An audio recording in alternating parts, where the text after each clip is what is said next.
Hi everyone, this is Daisy and welcome to my channel. Please do not forget to like, share, and subscribe. For today's video, we are going to open a box of happiness. The seller is Igorota Garden. It's my third time to order from this seller. And okay naman si seller, mabaitin siya, kaya lang medyo matagal siya mag-reply. So, ito yung box na pinadala ni seller. And ito yung seller, Igorota Garden. Ito din yung cellphone number niya.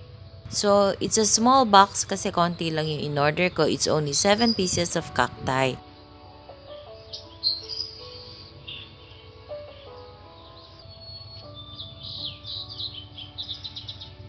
So, let's start removing the cacti inside the box and start unwrapping too.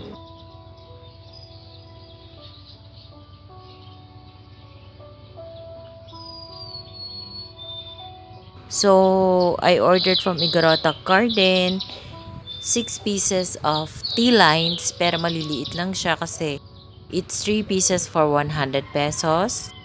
So, it's non-variegated but kasi marami na akong variegated gymnocalcium. So, parang gusto ko naman ng non-variegated color green pero tea line siya.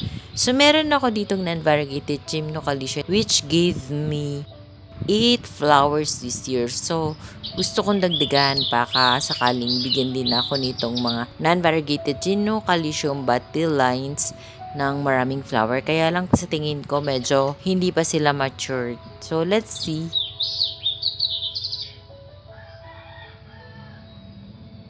Pero meron akong special order. Ito yung multicolor na variegated gymnocalcium. Isa talaga to sa mga wish list ko and it's quite pricey for this size. I paid 385 pesos pero worth it kasi may mga babies na siya. It's quite dehydrated but I'm happy kasi mahirap maghanap ng ganitong multicolor na black and pink sa market ngayon. Kung meron man, medyo malaki pero napaka-pricey talaga. So, happy na ako sa price ni Igorota Garden na 385. And dahil nga, hindi naman pwedeng isa lang ang ipaship ko, parang lugi naman ako sa shipping fee kasi plus 95 pesos sa LBC. So, I decided to add na 6 pieces na tea lines. Ayan, hindi ko alam kung magiging variegated or variegated siya kasi parang may nakikita akong ibang color. Pero, mura na yung kuha ko sa kanya kasi 3 pieces for 100 pesos. Yung size niya is like a token size. Pero it's okay with me. So, maganda rin yung pagka-green niya, kakaiba.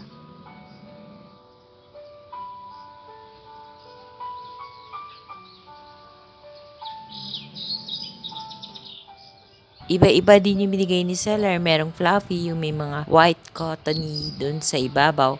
Tapos, iba-iba din yung itsura niya pag tinignan nyo up close. Pero more on green colors talaga siya. So, ayan. Ganyan ang itsura ng tea lines. Pero may ibang klase ng tea lines na mas visible. But this one siguro kasi parang babies pa sila. Pero hindi naman as in baby.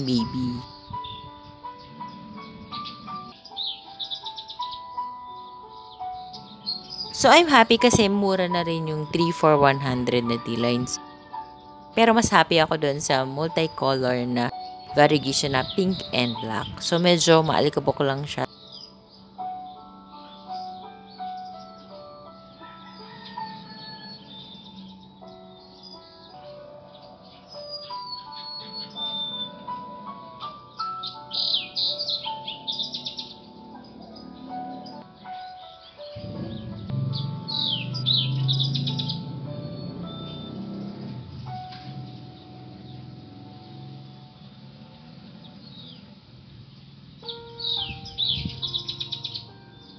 Let's have a closer look ng mga na-unwrap nating tea lines and multicolor na gymnocalcium.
So let's start potting the cacti that we have bought from Igorotak Garden. I use my usual potting mix, 50% loam soil and 50% pumice stone. For the multicolor gymnocalcium, I will be using Akadama soil as a top dressing kasi feeling ko mas mabilis mag-ugat using Akadama soil. So let's try. And kasi nga mas tested yung Akadama soil. Sa Japan, they use talaga Akadama soil for their cacti and succulents. So I wanted to use Akadama soil for this multicolor variegated gymnocalcium, pink and black in color. And then for the others, I will be using, for the tea lines na non-variegated, I will be using the cultured soil as top dressing kasi konti na lang yung Akadama soil and I'm saving it for some more gymnos to come in the future.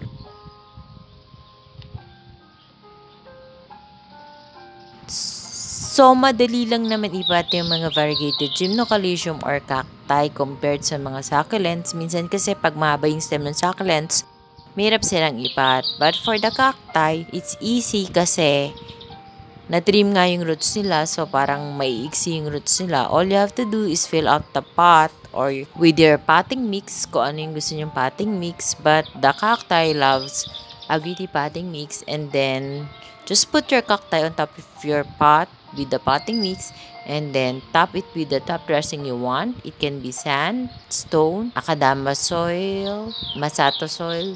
Kung ano yung gusto nyo, pwede naman. It depends on you. But for now, I'll be using cultured soil for the tea lines na nabili ko from Igorotak Garden. So, after patting them, I don't moist them immediately. So, I wait for 7 days to moist them. Kasi hindi nag-work sa akin yung after patting imo-moist ko. Usually, nagra-rot sila. Kasi mataas ang humidity dito sa Silang Cavite. So, umaabot kami ng 69 to 70% ang humidity dito sa amin.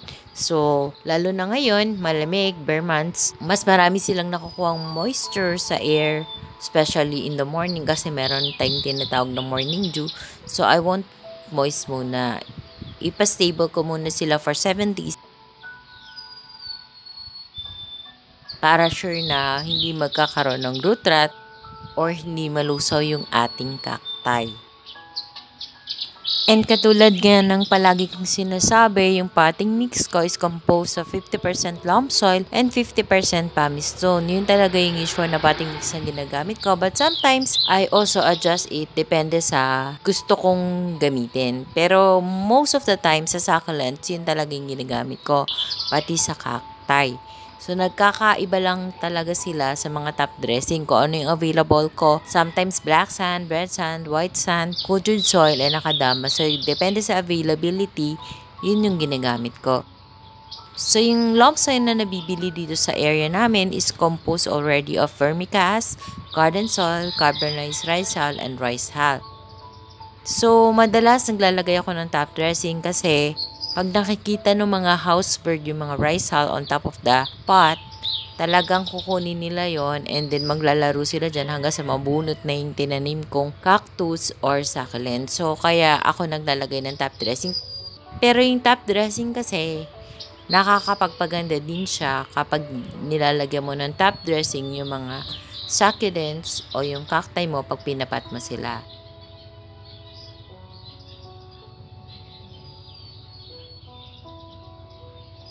So, nasa inyo naman yung choice kung gusto nyo maglagay ng top dressing kasi it's an additional cost actually for us.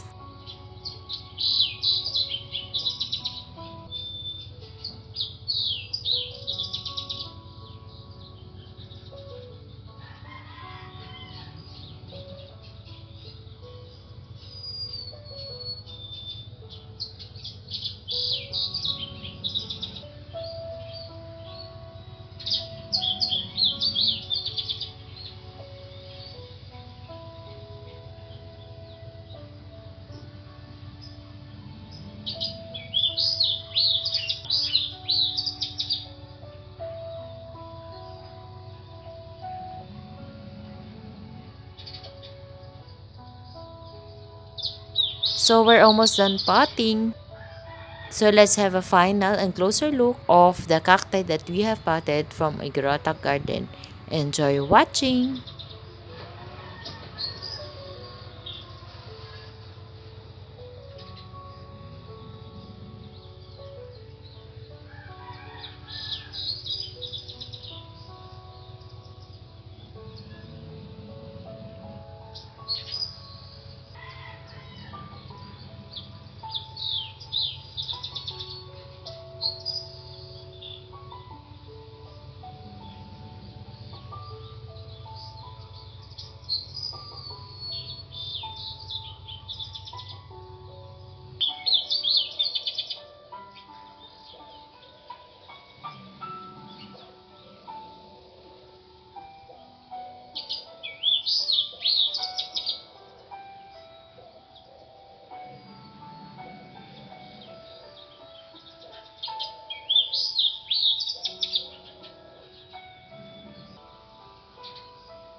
So that's all for today's video, guys. I hope you like my sharing for today. Thank you for watching. Please do not forget to subscribe and share my video to your family, friends, and relatives. Bye for now. See you on my next video. Bye. God bless us all. Bye.